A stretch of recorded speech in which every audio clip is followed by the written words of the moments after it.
Bismillahirrahmanirrahim. Assalamu alaikum everyone. I am Nayab Ashraf and I welcome you all to TransSkills Hub's YouTube channel. Today's video is about setting up variable view and entering the data in SPSS. SPSS में analysis के लिए जो सबसे पहला और important step है that is having variable set up properly. So that is the focus of our today's video, and if you keep on watching this full video, you will also learn how to label and code the values for different variables. इस process के लिए कुछ basic terms and concepts भी important हैं जो आज की video में हम डिस्कस करेंगे क्योंकि उनकी अंडरस्टैंडिंग भी एट द सेम टाइम बहुत ही इम्पॉर्टेंट है. As you can see, I have already opened a blank SPSS dataset. So now we will begin with the process. जैसा कि आप लोग देख सकते हैं कि अभी डाटा व्यू ओपन है. हम पहले वेरिएबल व्यू को ओपन करेंगे और उस पर वर्किंग करना स्टार्ट करेंगे. डाटा एंट्री के लिए दो मेथड्स हैं. या तो आप डाटा व्यू से स्टार्ट कर सकते हैं या वेरिएबल व्यू से, पर जो इसका बेस्ट और मोस्ट कन्वीनियंट मेथड है वो ये है कि पहले आप वेरिएबल व्यू में जाएं और उसके बाद आप स्टार्ट करें सबसे पहले अपने वेरिएबल्स को नेम करने से.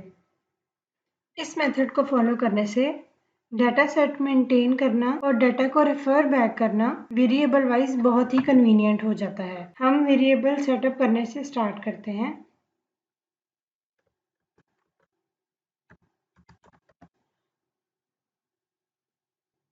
अब आप देखेंगे कि जब मैं इस वेरिएबल के नाम को यहाँ टाइप करके एंटर करती हूँ तो SPSS इस वेरिएबल के अगेंस्ट डिफरेंट कॉलम्स में डिफरेंट तरीके की सेटिंग्स को और इन्फॉर्मेशन को ऑटोमेटिकली जनरेट कर देता है. आप इस इन्फॉर्मेशन को इस वेरिएबल की डिफरेंट प्रॉपर्टीज या उससे रिलेटेड डिफरेंट सेटिंग्स के तौर पर अंडरस्टैंड कर सकते हैं. अब इसी फर्स्ट वेरिएबल की तरह हम कुछ और वेरिएबल्स क्रिएट कर लेते हैं. For example, the next variable could be student ID,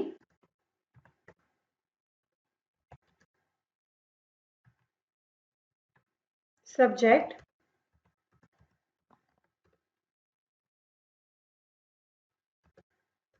test status and grades. इस तरह हमारे 5 डिफरेंट वेरिएबल्स क्रिएट हो गए हैं. अगर हम टाइप वाले कॉलम की बात करें तो अगर हम इस सेल के राइट हैंड साइड पे क्लिक करते हैं तो यहाँ पे आपको एक डिफरेंट मेन्यू पॉपअप हुआ मिलता है जहाँ पे डिफरेंट टाइप ऑफ वेरिएबल्स आपको नज़र आते हैं. बट 99% ऑफ द टाइम्स हम न्यूमेरिक डाटा ही इस्तेमाल करते हैं SPSS में. और एक वेरिएबल की टाइप जो शायद आपको कभी इस्तेमाल करनी पड़े वो स्ट्रिंग हो सकती है. न्यूमेरिक वेरिएबल और स्ट्रिंग वेरिएबल टाइप में एक बेसिक डिफरेंस यही है कि numeric variable deals with numeric data and string variables allow alphabets as well. But 99% of the times we will use numeric data in SPSS. So for the series of these videos as well, we will be using numeric as our default variable type. And after clicking numeric, I'll click OK and this menu will disappear. Type वाले column के बाद हम labelling वाले column में आ जाते हैं. यहाँ पे हम अपने वेरिएबल्स के साथ डिस्क्रिप्शन ऐड कर सकते हैं. इस तरह उनको बाद में रेफर बैक करना हमारे लिए ईजी हो जाएगा. So if I look at the variables here, I would like to add description to test status variable. तो मैं यहाँ पे जाऊँगी, मैं सिंपली यहाँ पे क्लिक करूँगी और यहाँ पे मैं ऐड कर सकती हूँ स्टूडेंट्स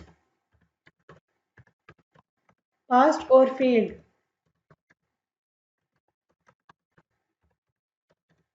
तो ये एक्सप्लेन कर देगा कि टेस्ट स्टेटस का मतलब ये है कि स्टूडेंट्स ने टेस्ट को पास किया है या फेल किया है.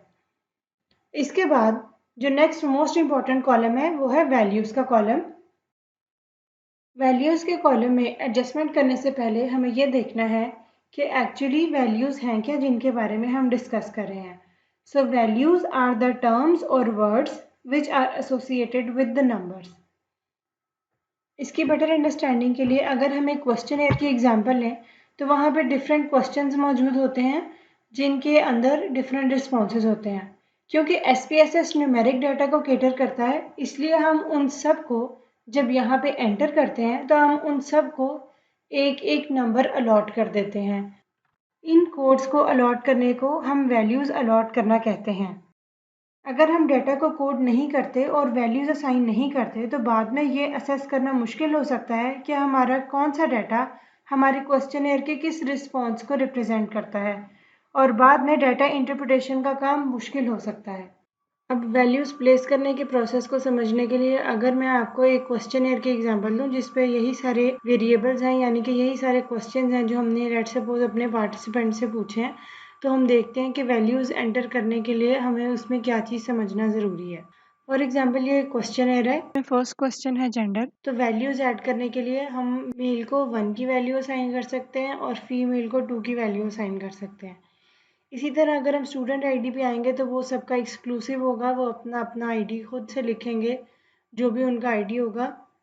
उसके अलावा अगर हम ऐसे वेरिएबल की बात करें जैसे कि सब्जेक्ट है जिसमें मोर देन 2 कैटेगरीज हैं, तो इसमें भी वैल्यू कॉलम में ऑप्शन होता है कि आप जितनी चाहें उतनी वैल्यूज़ असाइन करके अपनी मल्टीपल कैटेगरीज को वहाँ पे प्लेस कर सकते हैं। तो फॉर एग्जांपल अगर हम इस वेरिएबल की बात करें तो हम इंग्लिश को फॉर एग्जांपल वैल्यू अगर 1 असाइन करें तो इकोनॉमिक्स को 2, साइंस को 3, कंप्यूटर्स को 4 एंड सो ऑन। सो अब हम वैल्यूज़ प्लेस करना स्टार्ट करते हैं SPSS मेन्यू में। हम वैल्यूज़ के कॉलम में जाएंगे और सेल के राइट हैंड साइड पे क्लिक करेंगे और एक न्यू मेन्यू पॉपअप होगा। इसमें अगर हम जेंडर की बात करें तो हम 1 वैल्यू असाइन करेंगे मेल को और हम फिर उसके बाद ऐड का बटन प्रेस करेंगे तो वो हमारे यहाँ पे ऐड हो जाएगी। फिर हम सेकंड वैल्यू अलाउट करेंगे फीमेल को और फिर हम ऐड का बटन प्रेस करेंगे और यहाँ पे आप जब दोबारा से ओके प्रेस करेंगे डबल कंफर्मेशन के लिए, तो अब आप यहाँ देखेंगे कि आपकी वैल्यूज़ असाइन यहाँ पे हो चुकी हैं मेल्स एंड फीमेल को। इसी चीज़ की और अंडरस्टैंडिंग के लिए फॉर एग्जांपल अब हम दूसरे वेरिएबल जाते हैं सब्जेक्ट पे और उसको भी इसी तरह वैल्यू असाइन करके देखते हैं। हमारा वैल्यू 1 के साथ ऑप्शन 1 था इंग्लिश, तो हम इसी तरह अप्लाई कर देंगे ऐड 3 साइंस एंड 4 कंप्यूटर्स। तो आप देखेंगे कि इसी तरह डबल चेक करने के लिए अगर हम दोबारा प्रेस करें तो हमारे सामने ये वैल्यूज़ आ जाएंगी जो हमने इन वेरिएबल्स को असाइन किए हैं। तो इस तरह वैल्यूज़ को ऐड करने का प्रोसेस बहुत ही आसान है। हम 1 बाय 1 बाकी वेरिएबल्स को भी वैल्यूज़ असाइन कर लेते हैं। टेस्ट स्टेटस में भी हमारे पास 2 वैल्यूज़ थी, पास और फेल। हम इसको भी ओके कर देंगे और ग्रेड्स में भी हमारे पास 5 डिफरेंट ऑप्शंस थे। 1 को रिप्रेजेंट करता है A, 2 B, 3 C, 4 D and 5 F। हम इसको भी ओके करेंगे तो इस तरह देखें कितने इजी वे में हमने अपने वेरिएबल्स को वैल्यूज़ असाइन कर दिया, यानी कि हमने अपने डाटा को यहाँ पे कोड कर दिया है। इसके बाद हम मेजर के कॉलम पे चलते हैं और अगर यहाँ पे मैं राइट हैंड साइड पे क्लिक करती हूँ फर्स्ट सेल के मेजरमेंट सेट करने के लिए, तो आप देखेंगे कि यहाँ पे आपको 3 डिफरेंट ऑप्शंस मिल रहे हैं। ये कॉलम इसलिए इंपॉर्टेंट है क्योंकि इसके थ्रू हम डिसाइड करते हैं कि हमारे वेरिएबल्स की कैटेगराइजेशन इन तीनों ऑप्शंस में से कौन सी होगी। इसके लिए कुछ कॉन्सेप्ट्स कवर करने की ज़रूरत है, आए हम पहले उनको देखते हैं। वेरिएबल की कैटेगराइजेशन के लिए हम जिस मेथड को यूज़ करते हैं उसे कहते हैं स्केल्स ऑफ मेजरमेंट। इसको यूज़ किया जाता है वेरिएबल्स को कैटेगराइज करने के लिए और डिफाइन करने के लिए। नॉर्मली हमारे पास 4 डिफरेंट काइंड ऑफ वेरिएबल्स होते हैं जो कि है nominal, ordinal, interval and ratio.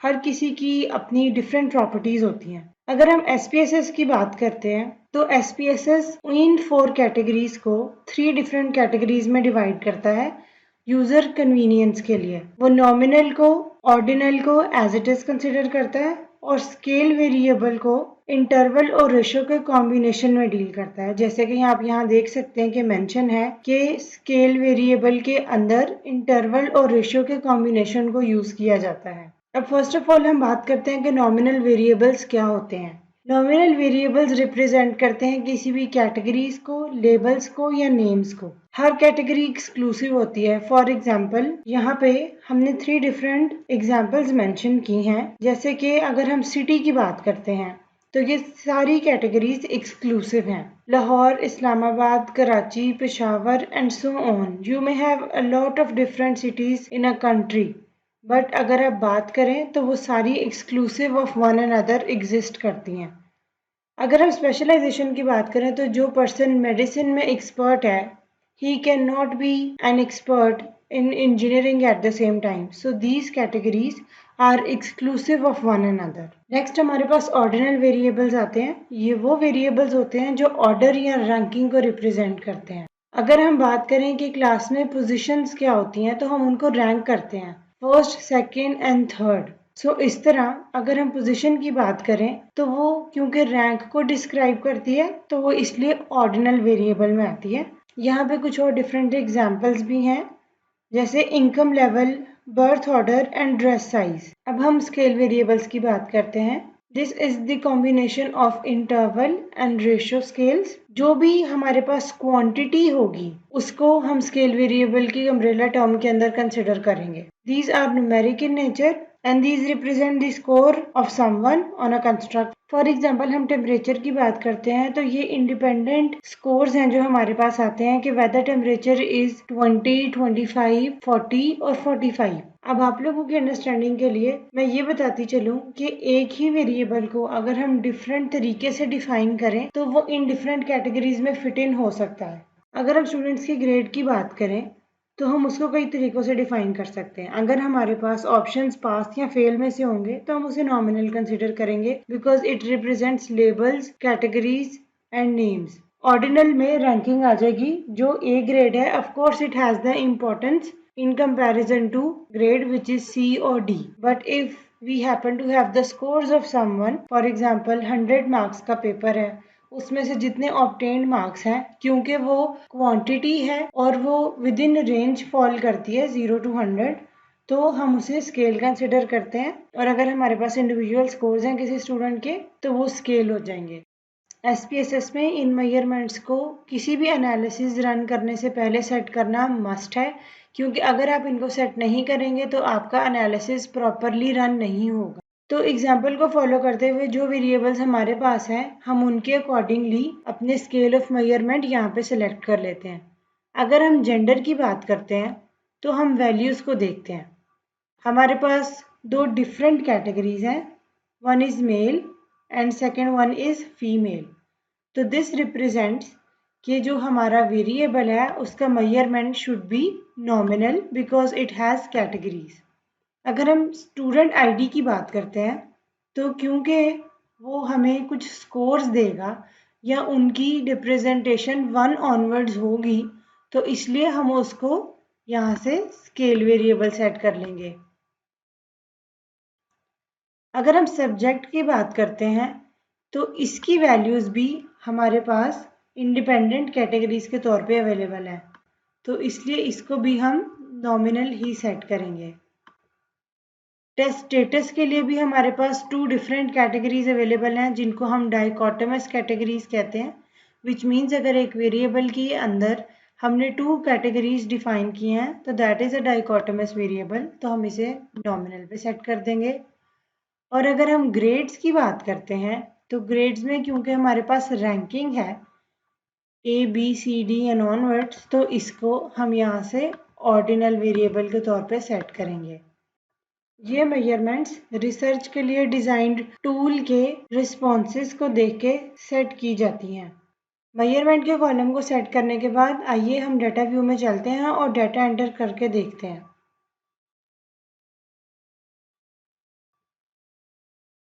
अगर आप यहाँ पे देखें तो मैंने 5 डिफरेंट वेरिएबल्स के लिए डाटा एंटर किया हुआ है, पर आप लोगों की अंडरस्टैंडिंग के लिए मैं यहाँ पे जो सैम्पल क्वेश्चनर आपको दिखाया जा रहा है इस वीडियो में, उसी का डाटा 5th पार्टिसिपेंट के लिए यहाँ पे एंटर करके आपको दिखाती हूँ। अगर हम इस क्वेश्चनर की एग्जाम्पल है तो हम इसे ऐसे कंसिडर कर सकते हैं जैसे ये वो क्वेश्चनर है जो हमारे पार्टिसिपेंट ने फिल इन करने के बाद हमें वापस किया है और इसका डाटा हम SPSS में एंटर करना चाहते हैं। तो क्योंकि हमने वैल्यू सेक्शन में पहले ही इन कैटेगरीज को कोडिंग असाइन कर दी थी तो हम उसके अकॉर्डिंग ही डाटा व्यू में डाटा एंटर करते हैं। हमने क्योंकि मेल कैटेगरी को कोड 1 दिया था, तो हम डाटा व्यू में जाके जेंडर के अंडर कॉलम में पार्टिसिपेंट नंबर 5 के लिए 1 एंटर कर देंगे। इसी तरह अगर हम स्टूडेंट आईडी की बात करते हैं तो उन्होंने अपना स्टूडेंट आईडी लिखा है 5, हम यहाँ पे 5 एंटर कर देंगे। इसी तरह हम बाकी सारे रिस्पॉन्सेस को भी फिल इन कर लेते हैं।